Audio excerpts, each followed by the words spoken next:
بسم الله الرحمن الرحیم الحمد للہ رب العالمین والصلاة والسلام علی نبینا محمد وعلى آلہ وصحبہ اجمعین اما بعد۔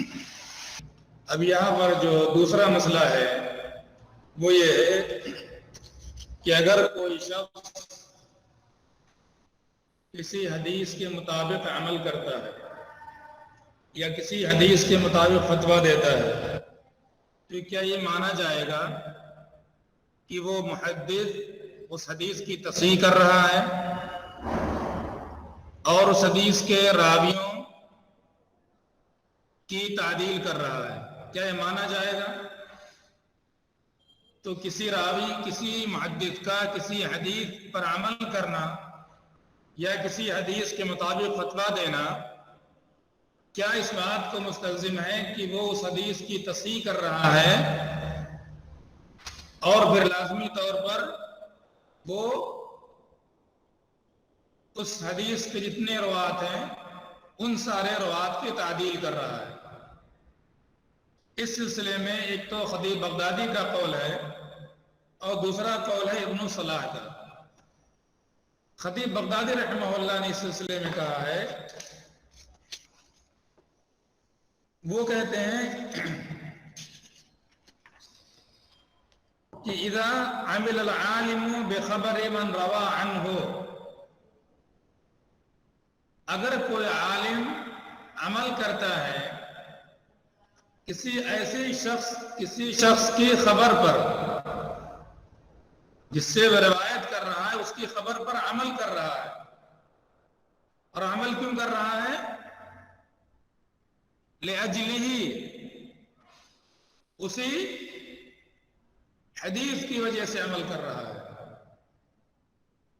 تو کہہ رہے ہیں کہ یہ اس کی تعدیل مانی جائے گی کہ اس شخص کو ہی وہ تعدیل کر رہا ہے اور اس تعدیل پر اعتماد کیا جائے گا۔ تو خطیب بغدادی کی رائے ہوئی اگر کسی سے حدیث روایت کی کسی نے اور اس حدیث پر عمل کر رہا ہے تو مانا جائے گا کہ اس شخص کی وہ تعدیل کر رہا ہے۔ کیوں؟ کیا اس کی علت ہے؟ انہوں نے اس کی علت پہلی تو یہ بیان کی ہے کہ اس کا عمل کرنا ہی اس حدیث پہ بتا رہا ہے کہ وہ شخص اس کے ہاں مرضی اور پسندیدہ ہے، عادل ہے، تو اس کا عمل کرنا گویا کہ زبان حال سے وہ یہ کہہ رہا ہے کہ فلاں آدمی عادل ہے، مقبول الخبر ہے، اس کا عمل بتا رہا ہے۔ کیونکہ اگر وہ عادل نہ سمجھتا اس کو تو اس کی حدیث پر عمل نہیں کرتا۔ دوسری بات یہ ہے کہ اگر کوئی یہ کہے نہیں ہو سکتا ہے غیر عادل کی حدیث پر بھی ہو سکتا کوئی عمل کرے، تو کہہ رہے ہیں کہ اگر کوئی شخص جس سے وہ عادل نہیں سمجھتا ہے اگر اس کی بیان کردہ خبر پر حدیث پر عمل کر رہا ہے تو یہ خدا عادل نہیں ہوگا کہ اس کی قول کو مانا جائے، اس کی طرف کسی کی تعدیل میں رجوع کیا جائے، کیونکہ جس کی امانت اس بات کی متحمل ہو کہ غیر عادل کی حدیث پر عمل کر سکتا ہے تو اس بات کا بھی امکان ہے کہ غیر عادل کو عادل بھی کہہ سکتا ہے۔ جو غیر عادل کی حدیث پر عمل، بیان کی ہوئی بات پر عمل کر سکتا ہے، وہ غیر عادل کو عادل بھی کہہ سکتا ہے، غیر عادل کا تزکیہ بھی وہ کر سکتا ہے۔ تو یہ دو علتیں بیان کی ہے خطیب بغدادی رحمہ اللہ نے اپنے قول کی تائید میں۔ ابن صلاح کی رائے پڑھی تھی۔ اس کے بعد دوسرا ہے ابن صلاح کا قول۔ ابن صلاح کہتے ہیں کہ عالم کا عمل کرنا یا عالم کا فتویٰ دینا کسی حدیث کے مطابق لیس حکم منہ بصحت ذلک الحدیث، یہ اس کی طرف سے اس حدیث کی صحت کا حکم نہیں مانا جائے گا کہ اس کی طرف سے صحت کی مانا جائے۔ کیوں؟ اس کی وجہ انہوں نے یہ بیان کی کہ قد یکون ہناک دلیل آخر، ہو سکتا ہے کہ کوئی دوسری دلیل اس کے پاس موجود ہو جو اس خبر کے مطابق ہو، اور اس دوسری دلیل کی وجہ سے اس نے عمل کیا ہے، نہ کہ اس حدیث کی وجہ سے۔ تو صرف کسی حدیث کے مطابق اگر کوئی عمل کر رہا ہے تو اس سے اس کے راویوں کی تعدیل لازم نہیں آتی، کیونکہ ہو سکتا ہے کہ اس کے پاس کوئی دوسری دلیل موجود ہو اور اس دلیل کی بنیاد پر اس نے عمل کیا ہو، اور باقی اس حدیث سے اس نے استناس کیا ہو کیونکہ دوسری دلیل کے دوسری حدیث کے موافق ہو۔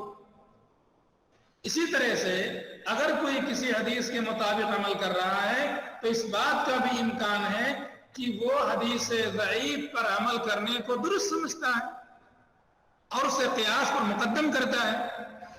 کہ اگر کوئی مسئلہ ہے اس میں صحیح حدیث موجود نہیں ہے اور قیاس کا تقاضا کچھ ہے اور ایک ضعیف حدیث اس کا تقاضا کچھ ہے، اب وہ ممکن ہے اس کی رائے یہ ہو کہ حدیث ضعیف کو قیاس پر مقدم کیا جائے گا، اس لیے اس نے عمل کیا اس حدیث کو ضعیف مانتے ہوئے، جب ضعیف مانتے ہوئے عمل کیا اگر اس نے تو پھر یہ مانا جائے گا کہ وہ اس کی تعدیل نہیں کر رہا، ضعیف مان رہا ہے لیکن عمل کسی اور وجہ سے کر رہا۔ اس بات کا بھی امکان ہے کہ کسی عالم کا عمل کسی حدیث پر احتیاط کی وجہ سے اور اس کے جواب کی کوئی حدیث موجود نہیں ہے، اب کوئی اس کو ناجائز کر رہا ہے تو اس سے نہیں لازم آتا کہ وہ اس حدیث کی تصحیح کر رہا ہے تب بھی اسے ناجائز کر رہا ہے۔ اس بات کا امکان ہے کہ ایک ضعیف حدیث میں آ گیا جس میں بہرحال ضعیف حدیث کا مطلب یہ نہیں ہو گیا کہ لازمی طور پر بالکل غلط ہے اس وجہ سے اس کی حدیث کو قبول کیا جائے، لیکن دونوں امکان ہے۔ تو احتیاط کا اس پر کسی چیز کی بنیاد نہیں رکھ رہا ہے لیکن احتیاط کے طور پر وہ عمل کر رہا ہے اس کو، تو اس طرح کے اس سے لازم نہیں آتا۔ تو اگر یہ دونوں حضرات کے رائے اور دونوں حضرات کی تعلیل پر غور کریں گے آپ تو میرا نظر آئے گا کہ دونوں میں کوئی تضاد نہیں ہے، کیونکہ خطیب بغدادی رحمہ اللہ نے مطلقاً نہیں کہہ دیا ہے کہ اگر کسی حدیث کے مطابق کوئی عمل کر رہا ہے تو اس کی تعدیل مانی جائے گی، تصحیح مانی جائے گی۔ انہوں نے لفظ کہا ہے کہ من روا عنہ لأجلہ، آدمی جس سے روایت کر رہا ہے اس کی حدیث پر عمل کر رہا ہے اور عمل جو کر رہا ہے وہ اسی حدیث کی وجہ سے عمل کر رہا ہے، کسی اور چیز کی وجہ سے نہیں بلکہ اسی حدیث کی وجہ سے عمل کر رہا ہے، وہی حدیث بن رہی ہے۔ یہ نہیں کہ کوئی دوسری حدیث موجود ہے یا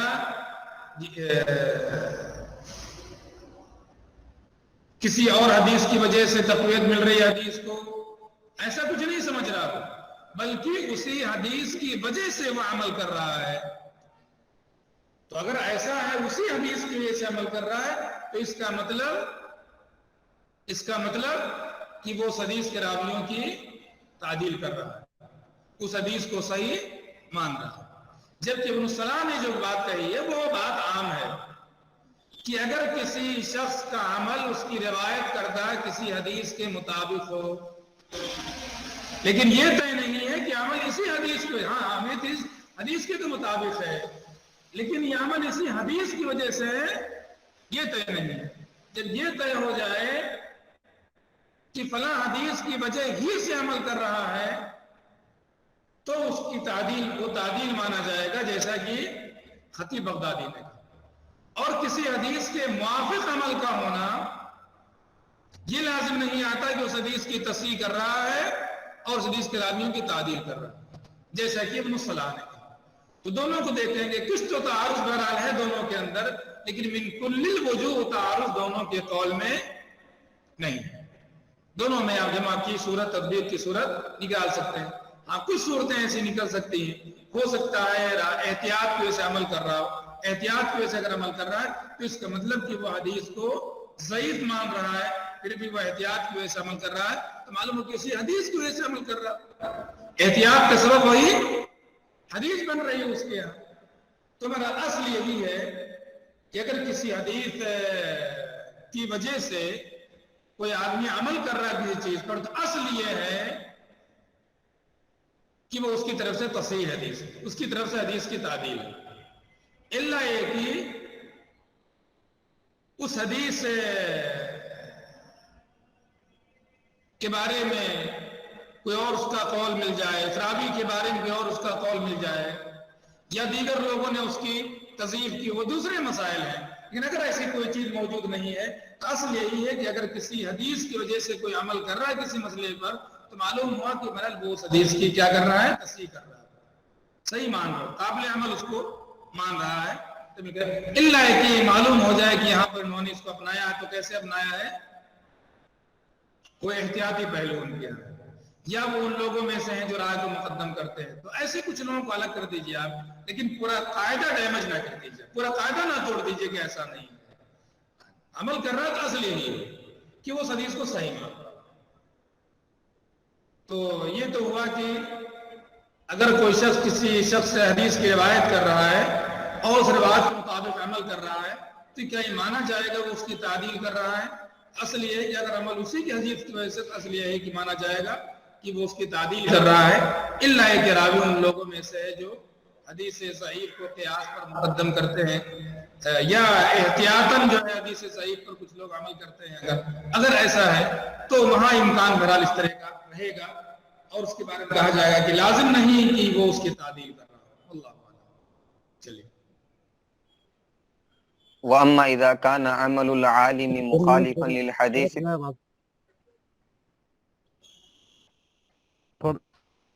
ابن صلاح کا جو قول ہے وہ سمجھ میں نہیں آیا تھوڑا دوبارہ اس کو۔ ابن صلاح نے کہا کہ اگر کوئی کسی حدیث پر عمل کرتا ہے تو اس سے یہ لازم نہیں آتا ہے کہ وہ اس کے راویوں کی تعدیل کر رہا ہے یا حدیث کی تصحیح کر رہا ہو، لازم نہیں آتا ہے اس۔ کیوں؟ ہو سکتا ہے اس کا عمل اس حدیث کی وجہ سے نہ ہو بلکہ کسی دوسری حدیث کی وجہ سے ہو جو حدیث اس کے موافق ہے اور وہ دوسری والی حدیث صحیح ہے، تو بنیاد اس کی وہ حدیث ہے، یہ والی حدیث نہیں ہے، تو اس سے کہاں لازم آئے کہ اس کی تعدیل کر رہا ہے؟ پھر اس بات کا بھی امکان ہے کہ اس حدیث کو ضعیف سمجھ رہا ہو لیکن صاحب بہت شدید نہیں ہے تو وہ قیاس کو پر اس حدیث کو مقدم کر رہا ہو، میں ضعیف مانتے ہوئے بھی کچھ لوگ ایسے ہیں جو کہتے ہیں حدیث ضعیف قیاس پر مقدم ہے۔ اس بات کا امکان ہے حدیث کو ضعیف مان رہا ہے لیکن عمل وہ کر رہا ہے اس حدیث پر کس بنیاد پر؟ احتیاط کا پہلو سامنے رکھتے ہوئے۔ یہ ساری باتیں سامنے رکھتے ہوئے اگر رکھیں گیا تو اس سے لازم آتا ہے کہ کسی شخص کا کسی حدیث پر عمل کرنا یہ نہیں بتاتا ہے کہ وہ اس حدیث کے راویوں کی تعدیل کر رہا ہے۔ جی اب آگے اس کے بعد ہے کہ اگر کوئی شخص کسی حدیث کی روایت کر رہا ہے لیکن اس کا خود کا عمل اس کے مخالف ہو، حدیث کی روایت تو کر رہا ہے لیکن اس کا عمل اس حدیث کے مخالف ہے، تو کیا اس سے لازم آتا ہے کہ اس کے صحت میں وہ قدح کر رہا ہے؟ اس حدیث کو صحیح نہیں سمجھ رہا ورنہ صحیح مانتا تو عمل کرتا، اور کیا یہ مانا جائے گا کہ اس کے راویوں کی وہ جرح کر رہا ہے؟ تو ایک تو ہوا عمل کرنا، کیا اس بات کی دلیل ہے کہ اس کے راویوں کی تعدیل کر رہا ہے؟ اس کے برخلاف دوسرا مسئلہ یہ ہے کہ کسی حدیث پر عمل نہ کرنا کیا یہ بتا رہا ہے کہ اس میں کسی راوی کی وہ جرح کر رہا ہے جس کی وجہ سے عمل نہیں کر رہا ہے؟ کہتے ہیں کہ اگر کوئی شخص کسی شیخ سے حدیث روایت کر رہا ہے اور وہ حدیث حکام میں سے کسی حکم کا تقاضا کرتی ہے لیکن روایت کر رہا حدیث لیکن عمل نہیں کر رہا اس کو، تو اس سے یہ نہیں لازم آتا ہے کہ وہ اس شیخ کی جرح کر رہا ہے۔ باقی سارے روایت اوپر کے سکا ان کا مسئلہ نہیں ہے، جس شیخ سے روایت کر رہا ہے اس کا مسئلہ ہے، تو حدیث پر عمل نہ کرنا کیا اس سے لازم آتا ہے کہ وہ شیخ کی جرح کر رہا ہے؟ تو انہوں نے کہا نہیں، اس سے جرح لازم نہیں ہے، کیونکہ کسی حدیث پر عمل نہ کرنے کے اسباب کئی ہو سکتے ہیں، صرف ایک ہی سبب نہیں ہو سکتا ہے کہ وہ اس راوی کو ضعیف سمجھتا ہے، اور بھی اسباب ہو سکتے ہیں۔ جی ہاں، کیا اسباب ہو سکتے ہیں؟ دیکھیے، اس وجہ سے کہہ رہے ہیں کہ اس بات کا احتمال ہے کہ اس نے حدیث پر عمل چھوڑا ہو لما یلی، 10 چیزوں کی وجہ سے۔ نمبر 1، ہو سکتا ہے کوئی اور دوسری حدیث موجود ہو جو اس کے معارض ہو، 2 حدیثوں میں ٹکراؤ ہے، لہذا وہ اس حدیث کو زیادہ اولا سمجھتا ہے عمل کے لیے، یا ہو سکتا ہے کہ کوئی دوسرے حدیث کا عموم اس حدیث کے معارض ہو، یا ہو سکتا ہے کہ قیاس کے یہ معارض ہو۔ تو بعض لوگ ہوتے ہیں جو کہتے ہیں قیاس کے معارض ہو، تو کچھ شرطیں دیکھ کر کے کہتے ہیں کہ قیاس کو مقدم کیا جائے، تو اس بات کا احتمال ہے کہ اس نے اگر اس پر عمل نہیں کیا ہے تو ہو سکتا ہے کہ کوئی دوسری حدیث موجود ہو جو اس کے معارض ہو، یا دوسرا کوئی عموم موجود ہو، قیاس موجود ہو، یا اس طرح کی کوئی دوسری چیزیں موجود ہو سکتی ہیں جس کی وجہ سے اس نے عمل نہیں کیا۔ او لکونہ منسوخا عندہ، ہو سکتا ہے یہ حدیث اس کے نزدیک منسوخ ہو، حدیث کو صحیح مان رہا ہے، ثابت مان رہا ہے، لیکن یہ منسوخ حدیث سے پہلے کی حدیث ہے، اس لیے لازم نہیں ہے کہ حدیث کی وہ راوی کی جرح کر رہا ہے۔ یا اس بات کا امکان ہے کہ وہ قیاس پر عمل کرنے کو اس حدیث کے مقابلے میں اولا سمجھ رہا ہے، اس حدیث کے مقابلے میں اولا سمجھ رہا ہے۔ مثلا بیوع کے باب میں حدیث ہے، امام مالک رحمہ اللہ نے حدیث کی روایت کی ہے عبداللہ ابن عمر رضی اللہ تعالیٰ عنہ کہ المتبایعان بالخیار ما لم يتفرقا، متبایعین دونوں کو اختیار ہے جب تک کہ دونوں جدا نہ ہو جائیں۔ خود اس پر ان کا عمل نہیں، فتویٰ نہیں امام مالک کا، کیوں؟ کہہ رہے ہیں کہ مدینے میں اس پر عمل نہیں ہے، مدینہ جو نبی صلی اللہ علیہ وسلم کی نگری ہے، جہاں پر لوگوں نے نبی صلی اللہ علیہ وسلم سے اسلام کی تعلیمات سیکھی، وہاں اس پر عمل نہیں، تو عمل مدینہ ان کے یہاں ایک چیز، تو عمل مدینہ کی وجہ سے انہوں نے اس پر عمل نہیں کیا، بلکہ ان کو لگا کہ حدیث میں ہو سکتا ہے کہیں کسی سے بیان کرنے میں کچھ کمی ہو گئی ہو، لیکن کیا اس کی وجہ سے انہوں نے نافع کو ضعیف سمجھا؟ حدیث کی روایت کرتے ہیں نافع سے امام مالک، لیکن کیا اس سے لازم آتا ہے کہ امام مالک نافع کو مجروح قرار دے رہے ہیں؟ ایسا نہیں۔ تو کسی حدیث پر عمل نہ کرنے کے اور دیگر اسباب ہو سکتے ہیں، یہی ایک سبب نہیں ہے کہ راوی کو مجروح سمجھا انہوں نے تو اس پر عمل نہیں کیا۔ تو کسی حدیث پر روایت کرنے کے باوجود اس پر عمل نہ کرنا اس سے لازم نہیں آتا کہ اس کے راوی کی جرح کی جا رہی ہے۔ تو کسی راوی کی عدالت کیسے ثابت ہوتی ہے یہ تو آپ کے سامنے آیا، عدالت کیسے ثابت ہوتی ہے؟ ایک پڑھا آپ نے کہ کوئی تزکیہ کر دے کسی کا، اس سے عدالت ثابت ہوتی ہے، علماء جرح و تعدیل میں سے کوئی تزکیہ کر دے اس سے عدالت ثابت ہوتی ہے۔ دوسرے راوی کی عدالت ثابت ہوتی ہے استفاضہ اور شہرہ کے ذریعے سے، استفاضہ اور شہرہ۔ اسی طرح سے کچھ مختلف امور آپ کے سامنے آئے کہ کسی سے ثقات کی ایک جماعت روایت کرتی ہو، ثقات کی ایک جماعت روایت کرتی ہو، جیسا کہ آپ نے اس سے پہلے بزار کا قول پڑھا آپ نے، اسی طرح سے آپ نے ابن عبد البر کا قول پڑھا کل حامل علم معروف العنایت بہ، کہ حدیث سے اس کا اشتغال معروف ہے، لوگ سب جانتے ہیں، اس کے بارے میں اگر کوئی چیز نہیں آتی ہے جرح کی تو اس سے اس کی عدالت ثابت ہوتی ہے، گرچہ یہ بھی مختلف ہے، بزار کا قول مختلف ہے۔ تیسرے جو آیا ابن حبان رحمہ اللہ کا قول مختلف۔ اس کے بعد کچھ چیزیں پڑھی آپ نے کہ کیا کسی راوی کا کسی سے روایت کرنا اس سے لازم آتا ہے کہ کوئی عادل ہے، یا اسی طرح سے کسی کی حدیث پر عمل کرنا کہ اس سے لازم آتا ہے کوئی عادل ہے، کیا کسی حدیث پر عمل نہ کرنا اس سے لازم آتا ہے کہ اس کے یہاں غیر عادل ہے۔ یہ مختلف باتیں جو آپ نے پڑھی کہ ضبط کیسے لوگ پہچان، کسی راوی کی عدالت کے پتہ لگانے کا طریقہ کیا ہے۔ اب یہاں پر ہے راوی کے ضبط کا پتہ کیسے لگایا جاتا ہے کہ راوی ضابط ہے یا ضابط نہیں ہے۔ تو مختلف طریقے تھے راویوں کے ضبط کا پتہ لگانے کے لیے، ان میں دو طریقے نہایت اہم مانے جاتے تھے۔ ان میں سے پہلا طریقہ یہ ہے کہ مقارنۃ روایاتہ بروایات الثقات، کسی راوی کی حدیثوں کو لیا جاتا تھا اور دیگر ثقات کی روایتوں سے اس کا موازنہ کیا جاتا تھا۔ وہ ثقات جو معروف اپنے ضبط میں، اپنے اتقان میں، زہری کے سینکڑوں شاگرد ہیں اور لوگ ان سے روایت کرتے ہیں۔ اب کوئی زہری سے روایت کر رہا ہے کسی حدیث کی تو دیکھا جاتا تھا اس حدیث کی روایت ان کے معروف تلامذہ میں سے کس نے کی ہے، پھر موازنہ کرتے تھے ان لوگوں نے کیسے کی ہے اور اس نے کیسے کی۔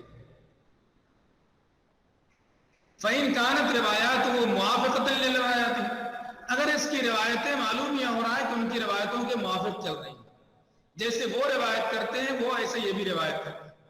یہ اغلب یہی ہے کہ ان کے موقف کہیں کہیں ان سے الگ ہو جاتا ہے تو لوگ اس کے بارے میں فیصلہ کرتے تھے یہ ضابط راوی ہے، یہ ثبت ہے. اور اگر کسی کی روایت میں بہت مخالفتیں پائی جا رہی ہیں تو کثرت وہ کچھ روایت کرتے ہیں یہ کچھ اور بنا دیتے ہیں تو اس سے معلوم ہوتا ہے اس کا ضبط صحیح نہیں ہے اور اس کی حدیثیں قابل احتجاج نہیں ہوا کرتی تھی. تو ایک طریقہ تھا ضبط کے پتہ لگانے کا، وہ تھا اس کی احادیث کو جمع کر کے دوسرے محدثین کی اس کے ساتھیوں کی روایات سے اس کا موازنہ اور مقارنہ کیا جاتا اور اس سے کھل کر کے سامنے آ جاتا تھا کہ راوی عادل یہ ضابط ہے یا ضابط نہیں. یہ عوام سے پوچھ کر کے نہیں معلوم ہوگا کہ وہ یاد رکھتا ہے کہ نہیں یاد رکھتا ہے. عوام سے پوچھیں گے یہ کہ نماز پڑھتا ہے کہ نہیں پڑھتا، جھوٹ بولتا ہے کہ نہیں بولتا ہے، امانت میں خیانت کرتا ہے کہ نہیں کرتا ہے، یہ ساری چیزیں پوچھیں گے آپ لوگوں سے. لیکن یہ اس کا حافظہ پکا ہے، یہ عوام سے پوچھ کر کے نہیں معلوم ہوگا. یہ اہل فن جو ہیں وہ بتائیں گے آپ کو اس کی روایتوں کا دراسہ کر کے، اس کی تحقیق کر کے کہ اس کا ضبط صحیح ہے یا اس کا ضبط صحیح نہیں ہے. یہیں سے ہم دیکھتے ہیں کہ علماء جرح و تعدیل کسی راوی کی جرح بیان کرتے ہوئے کہتے ہیں ينفرد عن الثقات بما لا يتابع علیہ. ثقات سے یہ صاحب ایسی حدیثیں روایت کرتے ہیں جن میں ان کی کوئی بھی مطابعت نہیں کرتا ہے، جن میں ان کی کوئی بھی مطابعت نہیں کرتا ہے. اسی طرح کہتے ہیں فی حدیثہ مناکیر، ان کی روایتوں میں بہت سی منکر روایتیں ہیں. اس طرح کبھی کہتے ہیں یخطئ و یخالف، غلطیاں کرتا ہے، مخالفت کرتا ہے دوسروں کی. اس طرح کے کلمات لوگ کہتے ہیں. کہاں سے کہتے ہیں اس طرح کلمات؟ لوگوں سے پوچھ کر کے.